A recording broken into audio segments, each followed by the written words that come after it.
আসসালামু আলাইকুম এভরিওয়ান।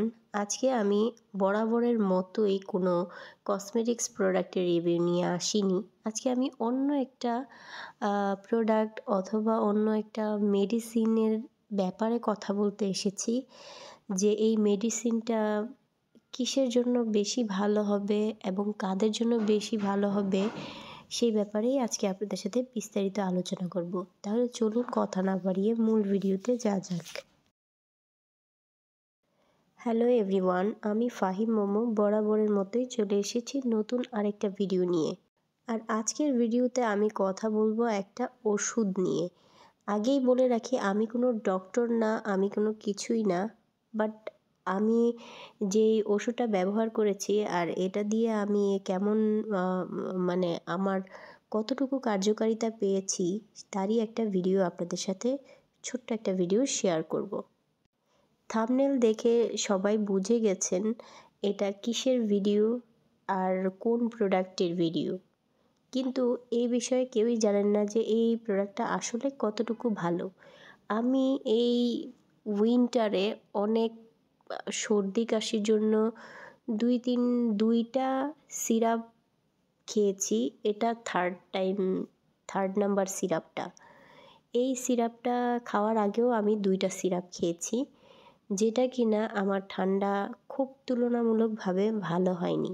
আর আমার ঠান্ডাটা এমন ছিল যে আমার মানে এত অতিরিক্ত ঠান্ডা লেগে গিয়েছিল যে ঠান্ডার সাথে সাথে আমার কাশির সাথে সাথে মানে বমি পর্যন্ত চলে আসতো। তো যারা অনেক এক্সট্রিম পর্যায়ে ঠান্ডা লাগিয়ে ফেলছেন বা কোনোভাবেই কোনো ওষুধে, কোনো সিরাপ, কোনো অ্যান্টিবায়োটিকে কাজ হচ্ছে না, আপনাদের ঠান্ডাটা ভালো হচ্ছে না, তারা অবশ্যই এই ডেক্সপেল সিরাপটা ট্রাই করবেন। যদিও আমি কোনো ডক্টর না, বাট আমি কোনো ডক্টরের সাজেশনেও এই সিরাপটা খাইনি।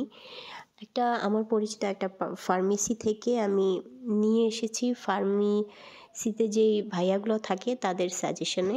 আলহামদুলিল্লাহ এই সিরাপটা আমি যেই দিন খেয়েছি, আলহামদুলিল্লাহ ওই দিন থেকেই আমার ঠান্ডাটা কমতে শুরু করেছে। এই সিরাপটা এমন একটা সিরাপ যেন আগুনে পানি ঢালার মতো একটা অবস্থা। এই সিরাপটা আপনাদের যাদের অতিরিক্ত কাশি, মানে কাশির সাথে সাথে এবং এমন অবস্থা হয়ে যায় যে বমি চলে আসার মতো অবস্থা, বা বমি হয়ে যায়, বা কাশতে কাশতে আপনাদের বুকে ব্যথা শুরু হয়ে যায়, তাদের জন্য এই সিরাপটা খুবই ভালো হবে। আমার কথাবার্তাতে যদি কোনো রকম ভুল থেকে থাকে ক্ষমা সুন্দর দৃষ্টিতে দেখবেন, কারণ আমি কোনো ডক্টর না। আমার এই সিরাপটা খেয়ে আমি খুব উপকার পেয়েছি এবং আমার মনে হচ্ছে যারা এই শীতে অনেক বেশি ঠান্ডায় কষ্ট করছেন, যে কোনো ওষুধে কাজ হচ্ছে না, কোনো অ্যান্টিবায়োটিকে কাজ হচ্ছে না, তারা একবার এই সিরাপটা খেয়ে দেখতে পারেন। এই সিরাপটার প্রাইসও খুব বেশি না, মাত্র 85 টাকা করে এই সিরাপটা। আপনারা যে কোনো আপনাদের মেডিকেল স্টোর অথবা ফার্মেসিতে এটা পেয়ে যেতে পারেন।